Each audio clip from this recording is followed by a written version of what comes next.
começando ali o Antônio Gramsci. Quando o Geisel e todo aquele momento da ditadura simplesmente esquece a cultura da esquerda, ela vai simplesmente perseguir o terrorismo, ela deixou que a esquerda cultural contasse a história do terrorismo, da perseguição ao terrorismo. E nunca mais você vai ouvir uma palavra como terrorismo de esquerda no Brasil. Os professores de história, a teoria da panela de pressão do general Golbery, vai dizer exatamente isso, ou seja, lá eles precisam falar livremente. O que viraram as universidades brasileiras? Pessoas que falam, eu estudei história, sendo que elas estudam historiografia marxista para tudo. Eu sempre achei, vamos dizer, que a ênfase dos militares no combate militar era uma estupidez. Muito mais perigoso era, vamos dizer, o trabalho que eles estavam fazendo nas universidades, no show business, na mídia, etc. Isso sim, a Revolução Cultural Gramsciana, esta era o grande perigo. O diretor da principal editora comunista no Brasil, editora Civilização Brasileira, que era o Enio Silveira, 2 semanas antes da morte dele, ele me contou que durante todo o regime militar, a editora dele sobreviveu graças à ajuda do governo militar. O AI-5, promulgado em 69, estabelecia a censura prévia da imprensa, de obras e peças culturais tidas pelos militares como subversivas ou imorais. Durante sua vigência, diversas peças de teatro, músicas e notícias de jornal foram previamente impedidas de circularem nos meios de comunicação e em espaços públicos. Foi durante os governos de Médici e Geisel que o artifício foi mais utilizado. É óbvio que havia censura no regime militar, mas era uma censura, em primeiro lugar, muito pouco profissional. Se botava um guardinha qualquer de esquina, até senhoras, para fazer censura, não sabiam, censuravam besteiras, pornografia. É o seguinte, eles botavam um censor para cada redação.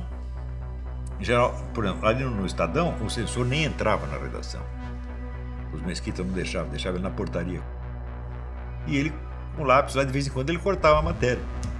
A matéria ficava 2, 3 semanas proibida, depois quando passava a atualidade da coisa, podia publicar. Uma censura que não impedia que o que realmente importava e importou para os destinos do país penetrasse no imaginário da sociedade, se instalasse nas esferas de produção do imaginário, do ideário e da cultura.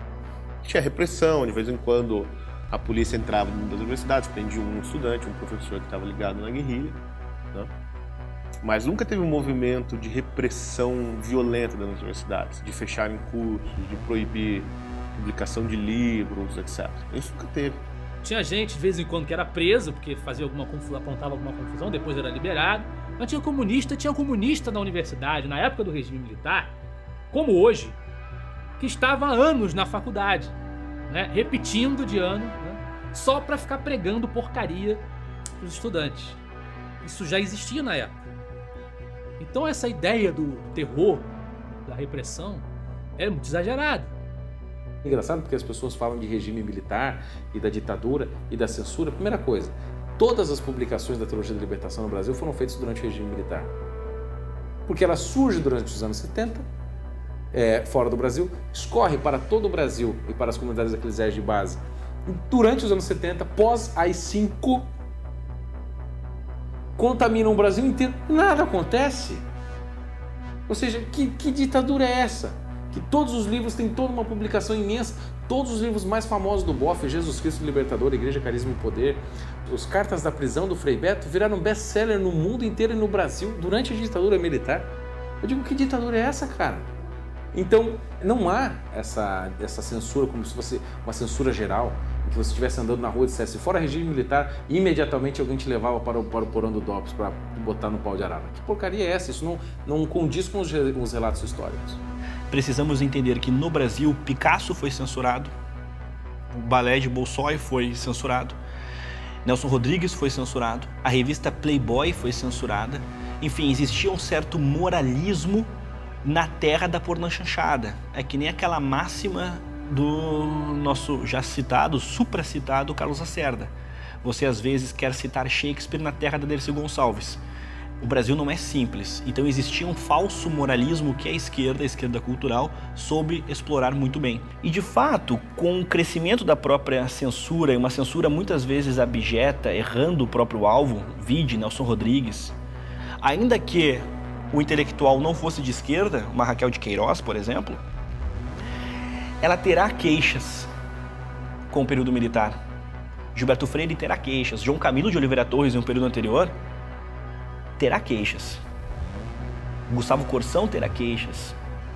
Então, por mais que o intelectual ainda tivesse antipatia e fosse de oposição à esquerda, no que envolvia a defesa do período, eles eram bastante receosos em estabelecer. É que hoje a narrativa é de que, assim, que os militares eram à direita. O que, no meu entender, é errado. Os militares, eles eram um movimento revolucionário. O governo Geisel marca o fim do milagre econômico.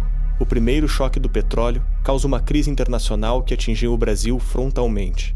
Apesar disso, o governo não abandona suas políticas econômicas desenvolvimentistas, cria várias estatais e regula o mercado, levando ao aumento da inflação. Ao mesmo tempo, o governo adota uma conduta dúbia, tomando medidas para a abertura do regime, como o fim da censura prévia e a extinção do AI-5, fechando o Congresso para a aprovação do pacote de abril, que estendeu o mandato do presidente de 5 para 6 anos e instaurou os chamados senadores biônicos, que estipulava que 1/3 dos senadores seriam eleitos de forma indireta.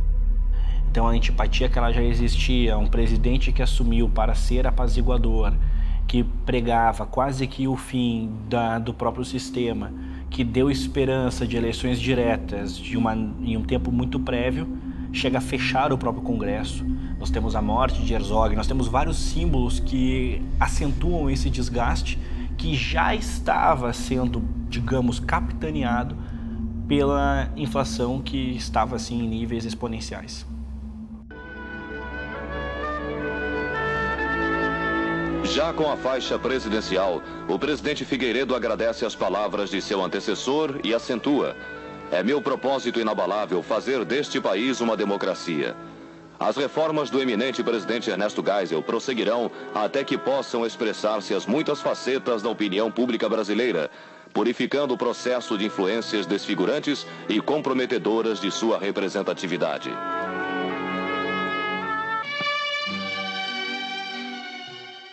Ele assume a presidência com a missão de acabar com tudo aquilo, né? De pôr fim ao regime. O regime já estava cansado, a inflação estava lá em cima, o Figueiredo ainda encara outra crise, outro choque do petróleo. Quer dizer, é uma situação dramática para o governo organizar as contas. Então o Figueiredo também ainda luta com o resquício das intenções da linha dura de não deixar o regime se abrir.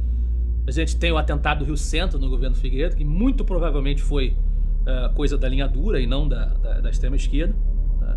A linha dura querendo segurar o processo, mas o Figueiredo fala: eu prometi que vou abrir, vou entregar, farei deste país uma democracia.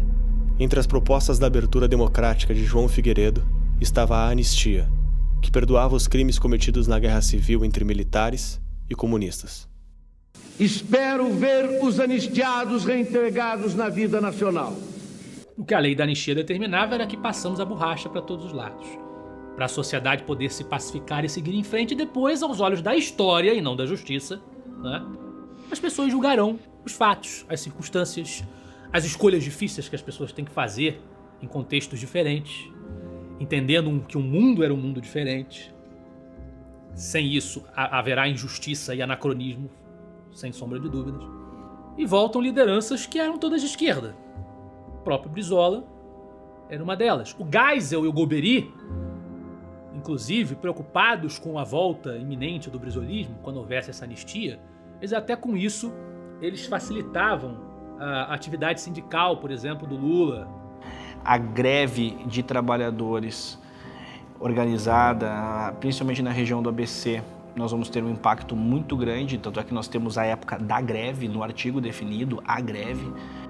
A ponto de se transformarem, casadas com teologia da libertação, com gramscistas explícitos, formarem ali o PT, mais à frente. O PT logo seguiu um caminho, como dizem as atas do Foro de São Paulo, né?